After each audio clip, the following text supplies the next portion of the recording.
1:30 सिर्फ और सिर्फ डीडी उर्दू पर। आज बात डिजिटल इंडिया, उसके अचीवमेंट्स और चैलेंजेस की।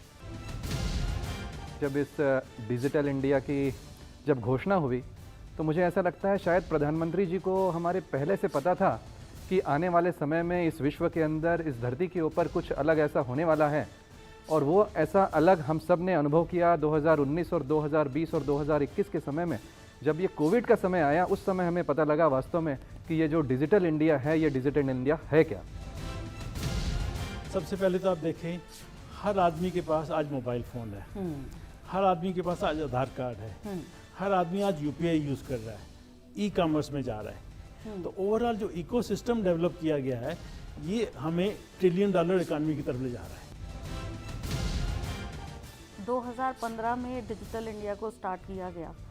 उस समय इंडिया में ब्रॉडबैंड पेनिट्रेशन वाज 2%। एंड आज की डेट में we are heading towards 40% broadband penetration.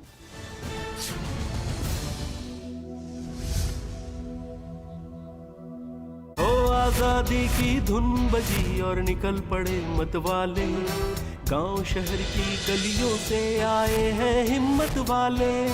बांध कफन जब घर से निकले बलिदानी की राहों पर, झूम उठा सावन मौसम का गलियों और चौराहों पर।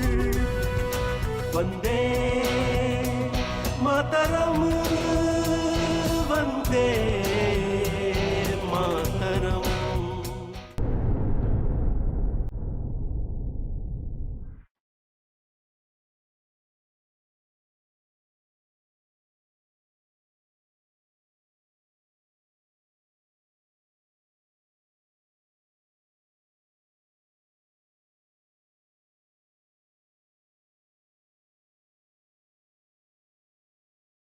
स्वस्थ रहो, मस्त रहो।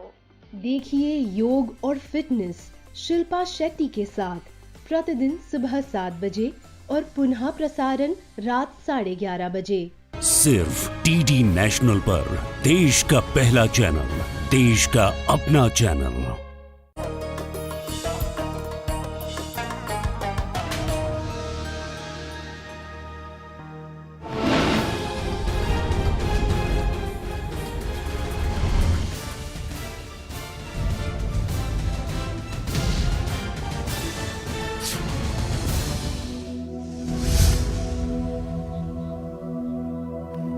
आदाब, मैं नीता सिंह हाजिर हूँ हिंदुस्तान भर की सोशियो कल्चरल और इकोनॉमिक इश्यूज पर खास प्रोग्राम लेकर। ये है इंडिया। हमारे इस खास प्रोग्राम में आज बात डिजिटल इंडिया, उसके अचीवमेंट्स और चैलेंजेस की। जी हाँ, आज के भारत में हम जिस डिजिटल इकोसिस्टम को महसूस कर रहे हैं, पूरी दुनिया हमारे ग्रोथ को हैरत से देख रही है। इसकी सबसे बड़ी वजह सरकार के ज़रिए भारत को डिजिटल इंडिया बनाने की कोशिशें हैं। इंटरनेट और स्मार्टफोन की आम लोगों तक पहुंच और ई कॉमर्स तक पहुंच और ई कॉमर्स के राइज को माना जा सकता है।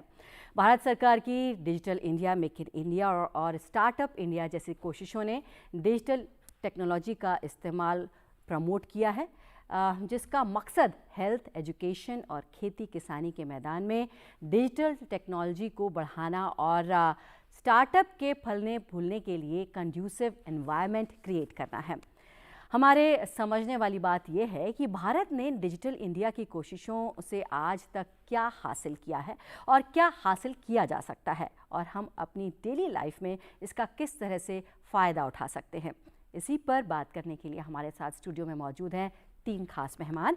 हमारे साथ हैं Don Bosco institute of technology के डायरेक्टर प्रोफेसर विकास राव वादी और Asia Pacific world wireless research forum के vice chairman Bharat B Bhatia और जवाहरलाल नेहरू यूनिवर्सिटी से साइंस पॉलिसी की PhD scholar doctor Shruti Chopra. Welcome to our studio. Thank you. तो हम बात करने वाले हैं डिजिटल इंडिया अचीवमेंट्स और चैलेंजेस की। तो सबसे पहले भारत जी, मैं आपसे समझना चाहूँगी, 2015 में डिजिटल इंडिया की शुरुआत की प्रधानमंत्री ने, और अब हम बात कर रहे हैं डिजिटल इकोसिस्टम की। तो वहाँ से यहाँ तक का सफ़र कैसा रहा, किस मकसद के साथ इसे शुरू किया गया था? तो 2015 में जब हमने honourable prime minister Modi ji ने अनाउंस किया कि हम इंडिया को डिजिटल इंडिया की तरफ ले जाएंगे, उससे और आज तक ये जो 8 साल का लंबा सफ़र था, इसमें हमने बहुत सारी अचीवमेंट्स करी। सबसे पहले तो आप देखें, हर आदमी के पास आज मोबाइल फ़ोन है, हर आदमी के पास आज आधार कार्ड है, हर आदमी आज यूपीआई यूज़ कर रहा है, ई कॉमर्स में जा रहा है। ये सारा जो इकोसिस्टम डेवलप हुआ है, पर्टिकुलरली जो आधार कार्ड और मोबाइल फ़ोन की कम्बिनेशन का, हम उस समय 4G पे नहीं थे, उस समय हम काफ़ी पीछे थे, 2G पे ज़्यादा। उसके बाद हमने सारा 4G लॉन्च किया ऑल ओवर द कंट्री।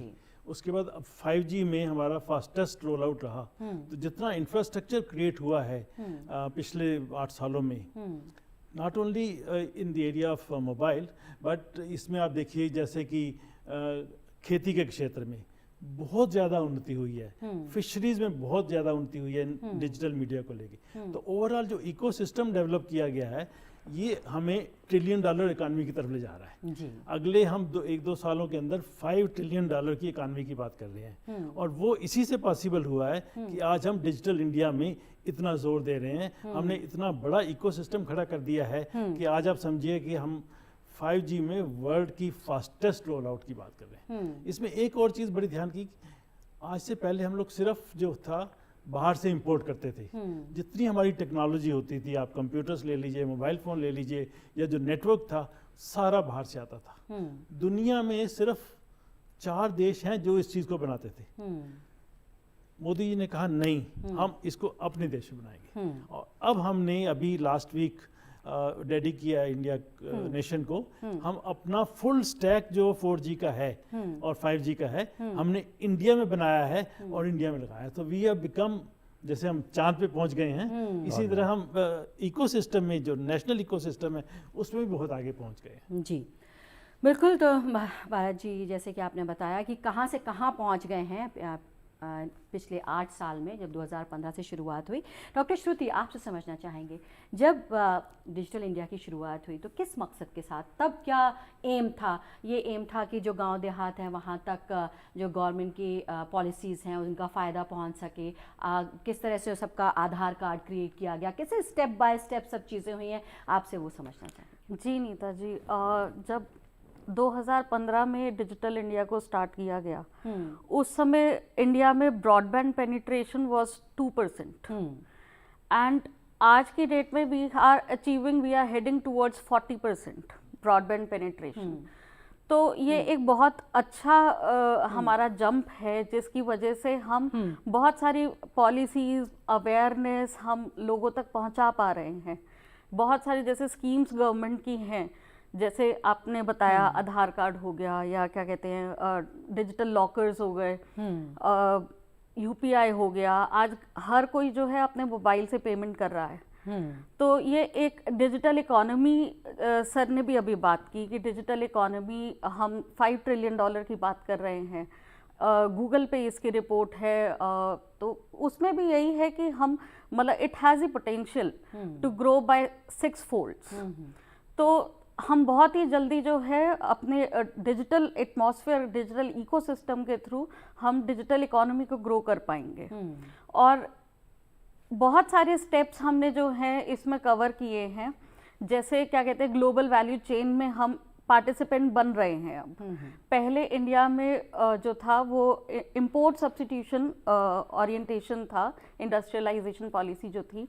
अब जो है हम एक्सपोर्ट सब्स्टिट्यूशन इंडस्ट्रियलाइजेशन पॉलिसी की तरफ मूव कर रहे हैं। तो उसमें हमें यही है कि हम बहुत सारी चीज़ें अपनी एक्सपोर्ट कर रहे हैं। हम एग्रीकल्चर प्रोडक्ट्स हो गए, मिलेट्स हो गए, फिशरीज में हो गया, या क्या कहते हैं हम हमारे टेलीकॉम इक्विपमेंट ही हो गए, ये सारी चीज़ें हम अब एक्सपोर्ट कर रहे हैं जी। तो ग्लोबल वैल्यू चेन में हम जितना ज़्यादा पार्टिसिपेट करेंगे, इंडिया की पोजीशन वर्ल्ड वाइड बहुत ज़्यादा अच्छी तरीके से इम्प्रूव हो पाएगी जी। गोल्डी मीट मटन मसाले, जो आपके हाथ का मटन खाए जिंदगी भर आपका हो जाए। बिल्कुल डॉक्टर विकास, जैसे कि डॉक्टर श्रुति और भरत जी कह रहे हैं कि अचीवमेंट बहुत ज़्यादा हुआ है, लेकिन जब शुरुआत की थी तब ये सब नहीं सोचा था कि यहाँ तक पहुँच जाएंगे। जब शुरुआत हमने की थी तब क्या था, किस एम के साथ इसकी शुरुआत की गई थी, सबसे पहले हमें क्या करना था, क्या अचीवमेंट करना था, और फिर ये सब होता चला गया आगे, अब ग्रोथ इतनी ज़्यादा हो गई। जी नीता जी, भरत जी और श्रुति जी ने जैसे बताया, मैं इसको थोड़ा सा एक दूसरे नज़रिए से देखता हूँ।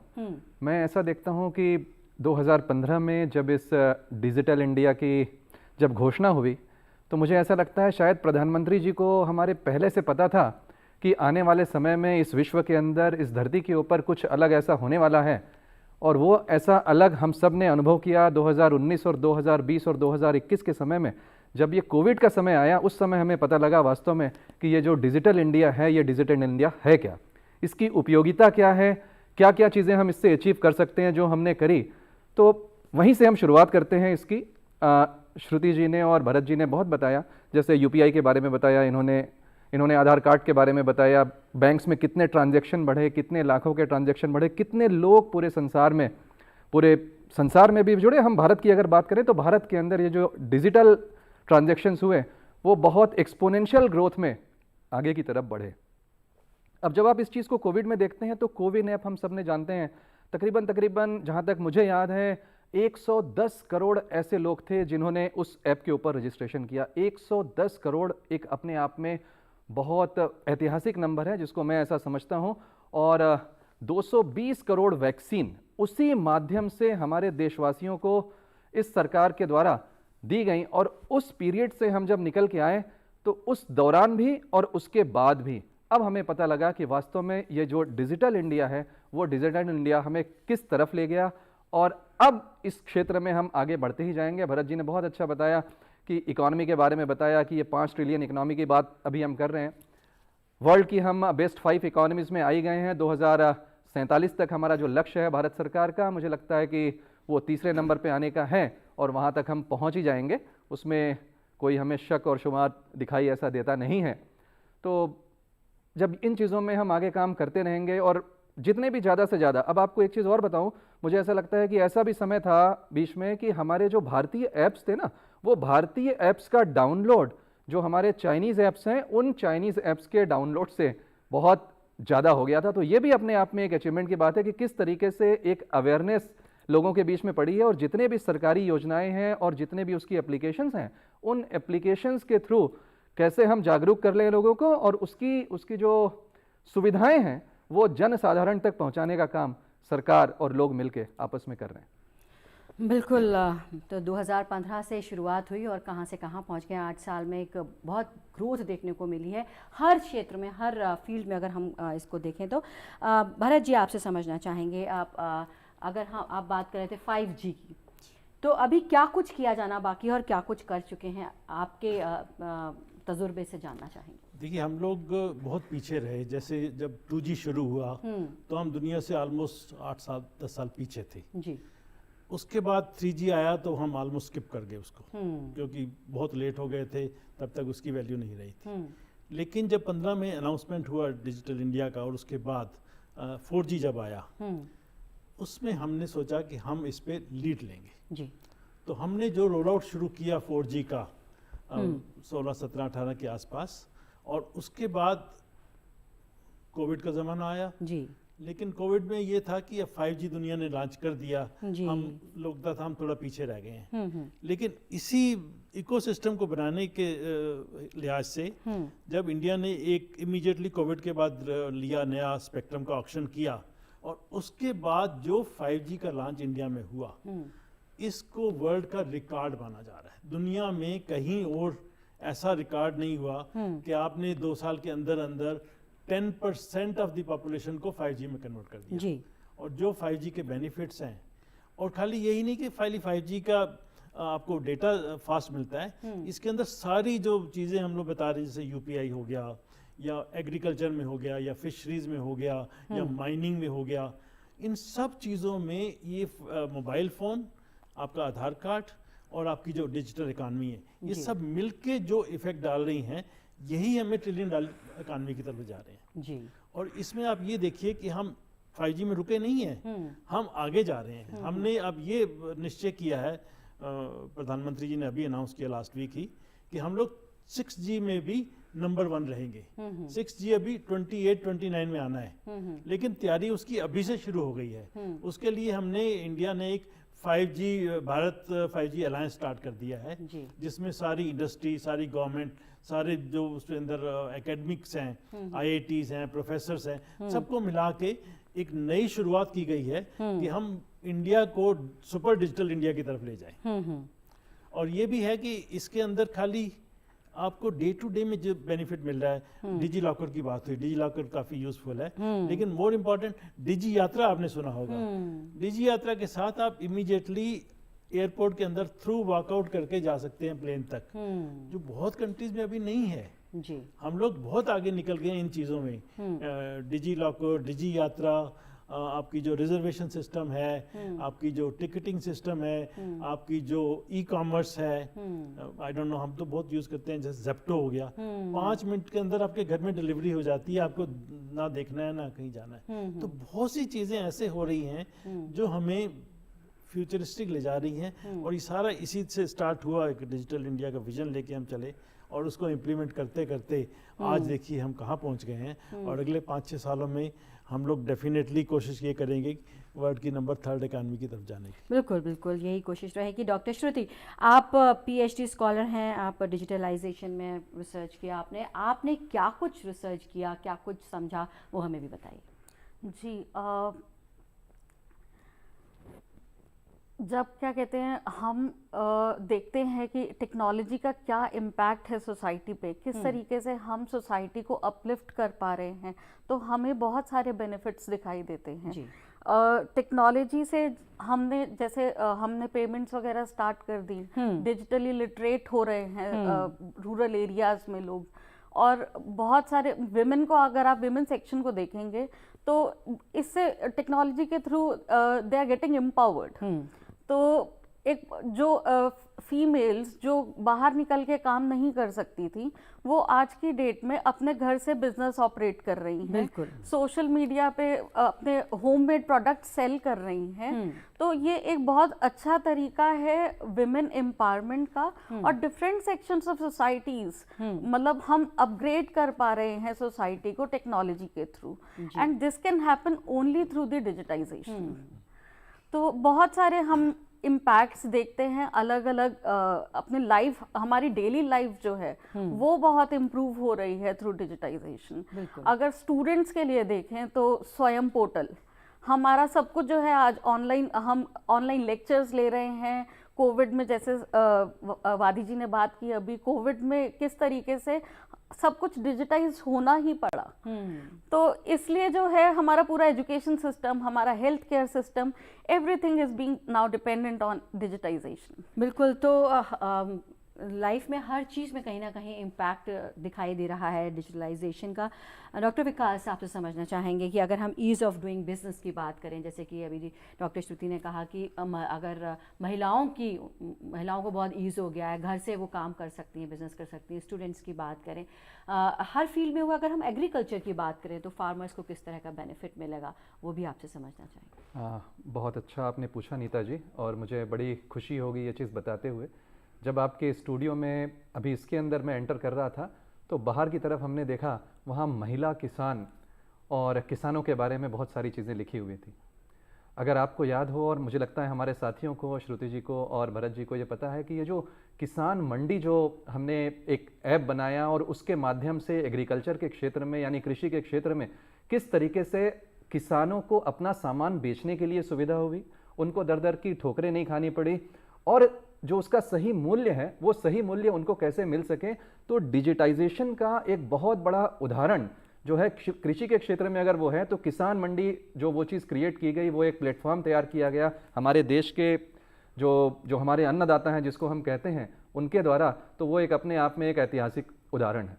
इसके साथ एक और क्या चीज़ होने वाली है जो मुझे लगता है कि आने वाले समय में, जैसे आपने महिलाओं के बारे में बात करी अभी, और बड़ा अच्छा बताया इन्होंने श्रुति जी ने, कि घर से अब वो बिजनेस अपने जो हैं वो ऑपरेट कर रही हैं। किसी भी तरीके के जो बिजनेस हैं वो घर बैठ के कर सकती हैं। आपने देखा होगा कंपनियों ने भी, अब बहुत सारी ऐसी MNCs हैं जिन्होंने अभी जो रिक्रूटमेंट किए हैं पास्ट कई सालों में, आपने देखा होगा कि उसमें महिलाओं की भागीदारी बहुत ज़्यादा बढ़ी है। उनको फ़ायदा क्या हुआ, उन्होंने बड़ी बड़ी कंपनियां, उनके विचार भी थोड़े से अलग हैं, उन्होंने बहुत अलग तरीके से सोचा कि इन महिलाओं को हम अपने साथ किस तरीके से जोड़ सकते हैं। और साथ में उन्होंने इस चीज़ का विशेष ध्यान रखा कि चूंकि महिलाओं की जिम्मेदारी जैसा हम सब जानते हैं वो डबल होती है, घर में भी होती है, उनकी जिम्मेदारी बाहर भी होती है, तो वहाँ से वो अपने घर के कार्य को कैसे मैनेज कर रही हैं और साथ में कंपनी में जो काम कर रही हैं बिना बाधा के वो काम भी पूरा हो सके उसको कितने अच्छे तरीके से कर रही हैं। और ये सारा जो संभव हो पाया है ना, ये डिजिटाइजेशन हुआ है ना, और इसमें जितनी टेक्नोलॉजी नई निकल के आई है उससे बहुत ज़्यादा फायदा हुआ है। जहाँ तक महिला किसान की जो मैं बात कर रहा हूँ मैम, एक चीज़ नीता जी मैं ये बताना चाह रहा हूँ कि आने वाला समय ऐसा होगा, अभी अगर हम इस इंडस्ट्री की बात करें जहाँ हम खेती की बात करते हैं तो हम महिला किसानों की बात बहुत कम करते हैं। लेकिन आपने ये देखा होगा कई बारी, अगर तस्वीरें आप देखते हैं उसमें आप ये देखेंगे कि बहुत सारे महिला किसान, अगर आप असम की बात कर लें तो वहाँ पे जब आप चाय बागान में देखेंगे तो आपको बहुत सारे लोग दिखाई देंगे। जब आप छत्तीसगढ़ की बात करेंगे वहाँ धान की खेती हो रही होगी, वहाँ पे आप देखेंगे तो बहुत सारी चीज़ें दिखाई देंगी। मैं कहता हूँ अब महिलाएं जो हैं किसान के क्षेत्र में भी अगर हैं तो वो किसी और पे आश्रित न हो के इस डिजिटाइजेशन के थ्रू अपना जो व्यवसाय, उसको हम व्यवसाय तो ना कहें लेकिन वो जो भी कार्य कर रही हैं उसको बहुत सरल और सुगम तरीके से आने वाले समय में और अच्छे तरीके से कर पाएगी। जी बिल्कुल। तो किसानों को किस तरह से बेनिफिट मिल सकता है ये भी बताया डॉक्टर विकास ने। भारत जी आपसे समझना चाहेंगे, अगर हम बात करें कि जो डिजिटलाइजेशन हुआ है उसकी वजह से काफ़ी ट्रांसपेरेंसी देखने को मिली है, जिस तरह से जो बिचौलिए होते थे कहीं ना कहीं उनकी ज़रूरत, उनका काम ख़त्म हो गया है, जिनके अकाउंट में पैसे जाने हैं, जो डील्स होनी है वो अब उसमें ट्रांसपेरेंसी काफ़ी देखने को मिल रही है, क्या कहेंगे? नहीं, आपने बहुत अच्छी बात की थी। मेन आप देखिए, मुझे याद है हम जब प्रॉपर्टी की रजिस्ट्री कराने जैसे जाते थे उसका रिकॉर्ड ढूंढना एक बड़ी समस्या हुआ करती थी पास्ट में। अब सब डिजिटाइज हो गया है, नॉट ओनली दिल्ली, बॉम्बे, कलकत्ता में, बट हर गांव में। इनफैक्ट मैं आज ही सुबह देख रहा था किसी प्रोग्राम में कि किसी रिमोट से गांव में जहाँ कोई कनेक्टिविटी नहीं है वहाँ के भी लैंड रिकॉर्ड डिजिटाइज हो गए हैं। तो आपको इंस्टेंट कहीं जाने की ज़रूरत नहीं है, आप अपने घर में बैठ के पूरे लैंड रिकॉर्ड एक्सेस कर सकते हैं, पूरी ट्रांजैक्शंस कर सकते हैं। और जो पहले धांधलेबाजी टाइप की चीज़ें होती थी, पर्टिकुलरली प्रॉपर्टीज में बहुत होती थी, वो सब खत्म हो गई है। दूसरा जो बहुत ईजनेस हो गई है काम करने के तरीके में, मैं एक नई उस पर बात करूंगा कोविड के ज़माने से, वर्क फ्रॉम होम की। इतना ज़्यादा वर्क फ्रॉम होम हो गया है, इवन अब कोविड नहीं है लेकिन फिर भी लोगों को इतना इजी लगने लग गया है कि इतना वर्क फ्रॉम होम होके इतना कन्वीनियंट हो गया है। जी। ड्राइविंग लाइसेंस आप लीजिए, ड्राइविंग लाइसेंस पहले सबसे बड़ा ट्रांसपेरेंट प्रोसेस नहीं था, उसमें बड़े ही मिडलमैन होते थे, बड़े ही बिचौलिए होते थे और बड़ा ही मुश्किल लगता था। आज आप देखिए, आप इमीडिएटली ऑटोमेटिक आपके ड्राइविंग टेस्ट हो जाता है, ड्राइविंग लाइसेंस मिल जाता है, पूरा डिजिटाइज सिस्टम है। तो इस तरह से जो ट्रांसपेरेंसी आई है बैंकिंग में, जैसे आपने बताया, बैंकिंग में अब कहीं जाने की जरूरत नहीं है, आप घर में बैठ के सारी ट्रांजैक्शन कर सकते हैं। नेट से आप IMPS जैसे होती है ट्रांजैक्शन, आप इमीडिएटली पैसा किसी से किसी को भेज सकते हैं। जी। पहले ज़माने में एक मनी ऑर्डर हुआ करता था, फिर उसके बाद आप बैंक में जाइए, चेक जमा कीजिए, वो चेक जमा होगा, 3 दिन बाद आएगा। आज 1 सेकंड के अंदर पैसा आपके मोबाइल फ़ोन के थ्रू किसी दूसरे के हाथ में चला जाता है, इसमें किसी को आपको एक पैसा देने की ज़रूरत नहीं है। तो जो ट्रांसपेरेंसी आई है, जो स्पीड आई है डिजिटल इंडिया के कारण, इन सब चीज़ों में हम एक वर्ड यूज करते हैं, वेलोसिटी ऑफ बिजनेस। बिजनेस को अगर एक तरह का इंफ्रास्ट्रक्चर मिल जाए कि वो तेजी से काम कर सके, तो उससे एफिशिएंसी बहुत बढ़ जाती है, प्रोडक्टिविटी बहुत बढ़ जाती है और कंट्री की जो GDP है उसके ऊपर इमीडिएटली इम्पैक्ट होता है। तो ये ट्रांसपेरेंसी और प्रोडक्टिविटी और ये सब चीज़ें डिजिटल इंडिया मिला के आपको नेक्स्ट जनरेशन पर ले जा रहा है। बिल्कुल।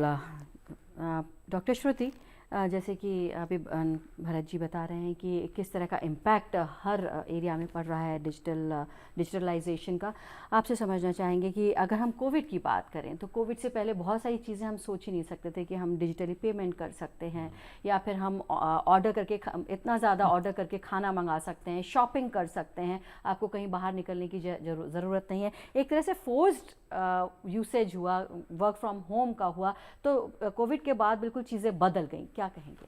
जी बिल्कुल। अब वो हमारे it is like something that has come inherently. तो हमारे अंदर ये सब प्रैक्टिसेस बिल्ड हो चुकी हैं।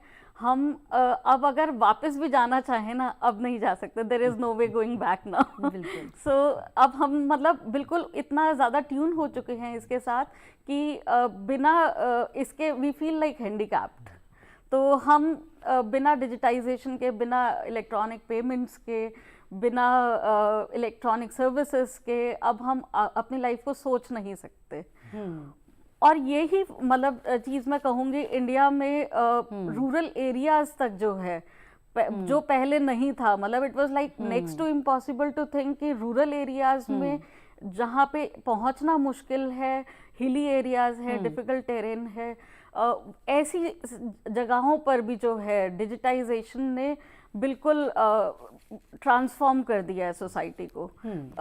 आज की डेट में अगर हम देखें तो सबसे ज़्यादा जो है लोग प्रेफर करते हैं वीडियोस वॉच करना जी।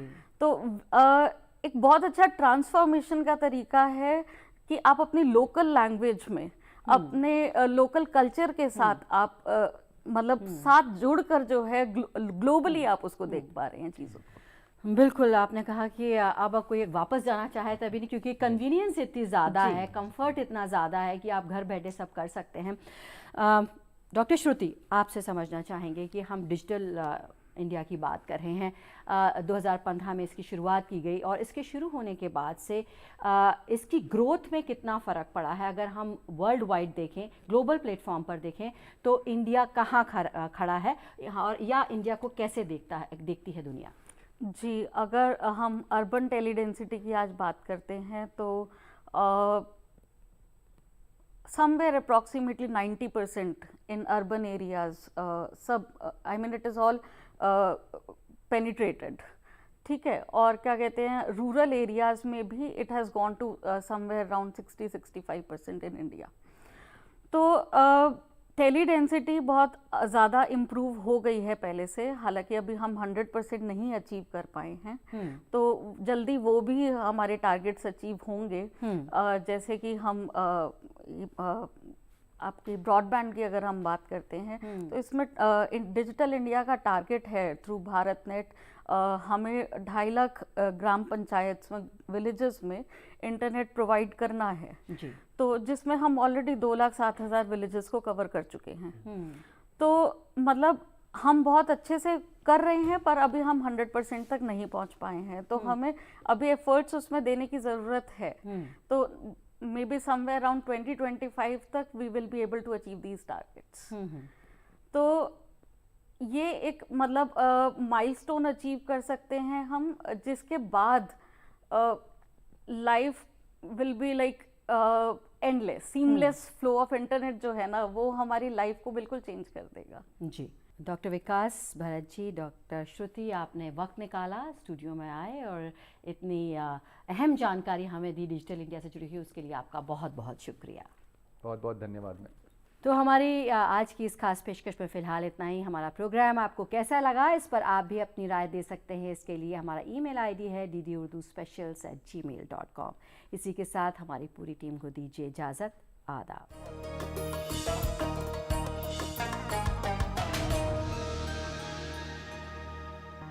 पैरों के लिए खड़े हो जाइए।